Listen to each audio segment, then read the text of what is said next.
Eccoci con Mister De Pieri.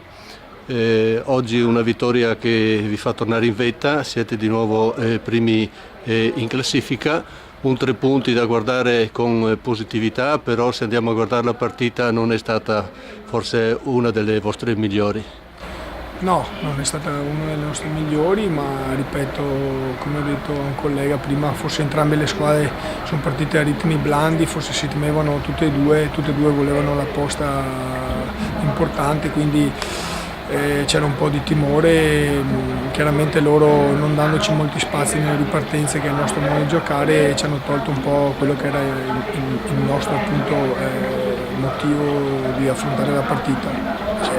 L'assenza di Greco oggi per noi è stata determinante, perché è quel giocatore che ti aiuta a saltare l'uomo, a creare superiorità numerica, e questo ci ha un po' penalizzati, però ripeto, alla fine credo che tutto sommato abbiamo fatto qualcosa in più del Portogruaro e abbiamo vinto meritatamente.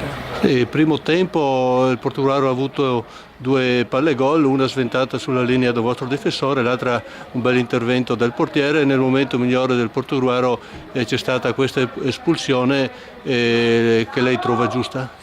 Guardi, io l'espulsione dalla panchina, sono sincero, c'era un po' di confusione, ho chiesto, mi hanno detto che c'è stata un'entrata molto pericolosa a gamba tesa e ripeto, l'arbitro era molto vicino e non ha avuto nessun tipo di esitazione, quindi presumo che abbia applicato il regolamento. La seconda, che sono rimasti 9, so che il giocatore del Portogruaro ha offeso, chiamiamolo così, ha mandato a quel paese l'arbitro, ed è chiaro che di fronte a questa cosa non ci poteva essere che la sanzione dell'espulsione. Sì, il secondo tempo ci si aspettava forse un Fontanelle che avesse travolto il Portogruaro, così non è stato. Il Portogruaro ha retto bene, ha anche sfiorato il pareggio, altro grande intervento del vostro portiere, e voi avete controllato la partita, avete badato a tenere il vantaggio su una bella azione fatta in velocità. Guardando avanti, visto che siete primi, cosa vede?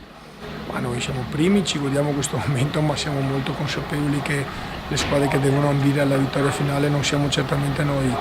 Per quello che riguarda oggi, ripeto, sicuramente il secondo tempo non è che dovevamo travolgere il Portogallo, perché il Portogallo è una squadra che è stata costruita per raggiungere risultati importanti e ha uno spessore probabilmente superiore al nostro.